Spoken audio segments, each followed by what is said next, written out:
This story is the background of the revelation of the Quran, Surah An-Najm, verses 19 to 21, which were revealed in Mecca.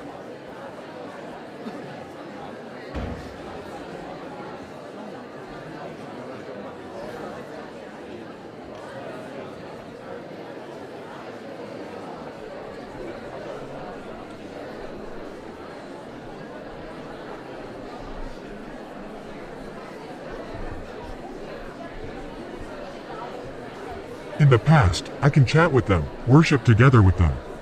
But now, we act like enemies.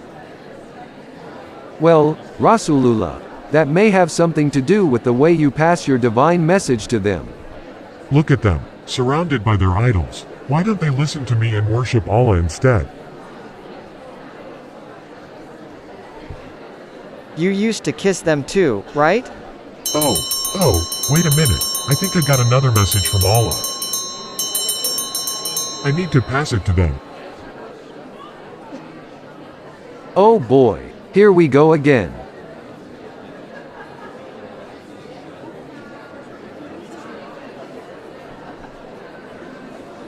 Look who's coming. He only wants to insult our ancestors' beliefs. Are these what you worship? All of these idols? Yes, you worship them as well not too long ago, remember? Have you then seen Al-Lat and Al-Uzza, and the third one, Manat, as well? Suddenly, Satan came and inserted words into Muhammad.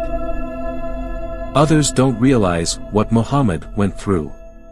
These are the exalted Quranic, whose intercession is approved.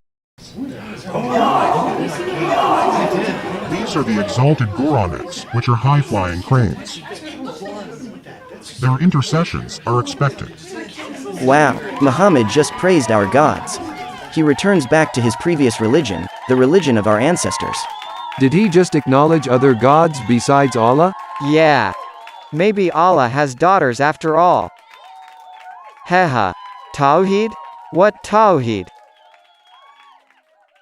After that, Muhammad prostrated in front of the idols.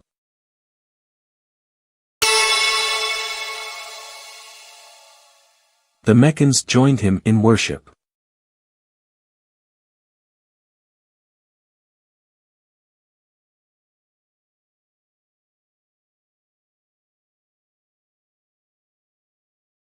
Wow, this is another level. Do we need to prostrate as well? He is our prophet, he knows better than us. All Muslims and non-Muslims prostrate in front of the idols. On that day, Muhammad became a mushrikeen or polytheist again. After that, Muhammad apparently still worshipped the gods of the Quraysh, so Allah rebuked him many times to stop doing it. Quran, Surah Al-Mudaththir, verse 1-5. O, you Muhammad, enveloped in garments, arise and warn, and magnify your Lord, and purify your clothes, and keep away from Aruj or the idols. Allah's warning came down because Muhammad was still a polytheist and continued to practice his old habits of worshipping idols and keeping idols in his house, even though he had been appointed as a prophet, and had also received 3 surahs from Allah. Surah Al-Mudaththir is the 4th surah in the Quran. The story about Muhammad keeping idols in his house is mentioned in Sunan Abu Dawud, Nomar 4158. Narrated by Abu Hurairah. The Messenger of Allah said, Jibril came to me and said, I came to you last night and was prevented from entering simply because there were idol statues at the door. For there was a decorated curtain with images on it in the house. And there was a dog in the house.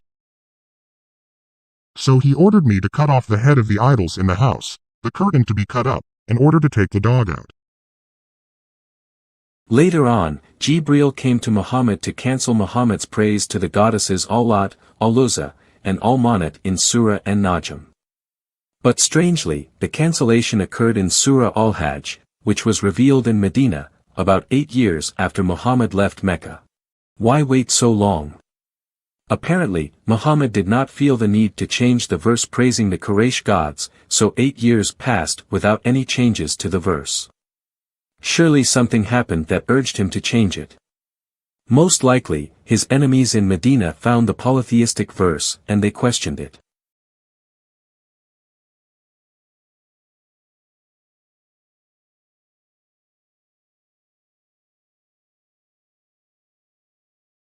O Muhammad, you insult us polytheists, even though you are worshipping idols yourself.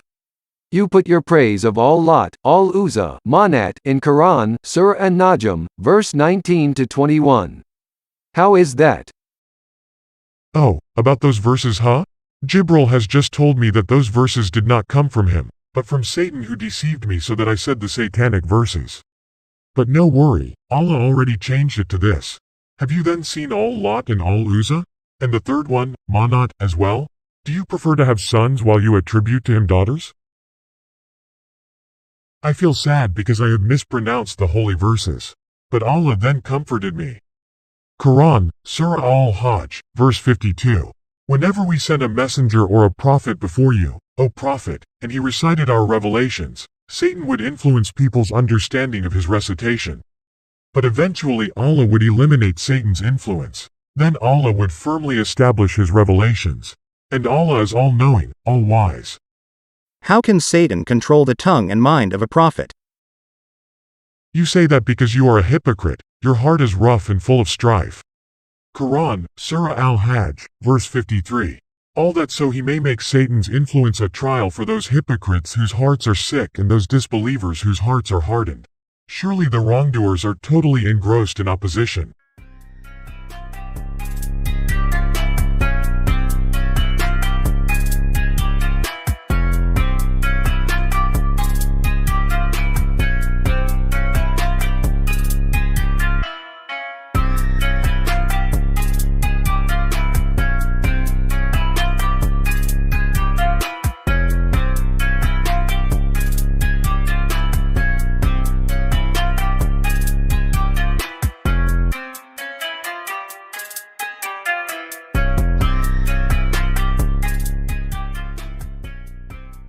Shirk means associating partners with Allah, or worshipping gods other than Allah.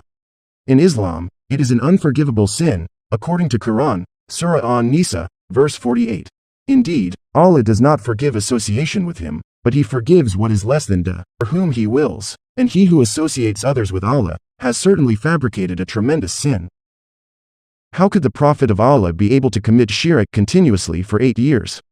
When he was caught reciting the satanic verses in the Quran, he then insulted those who rebuked him with the Quran, Surah Al-Hajj, verse 53.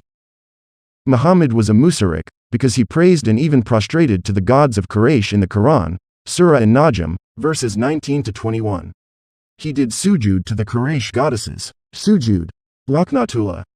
8 years later, he changed the content of the verse and acknowledged it in the Quran, Surah Al-Hajj, verse 52. If Allah has kept the Quran pure, why did he wait for so long to replace those satanic verses? If Muhammad could be controlled by Satan to recite the satanic verses for 8 years, then what about other verses? How can we be very sure that none of them coming from Satan? Quran, Surah At-Tawbah, verse 17. It is not for the mushrik to maintain the mosques of Allah while they openly profess disbelief. Their deeds are void, and they will be in the fire forever.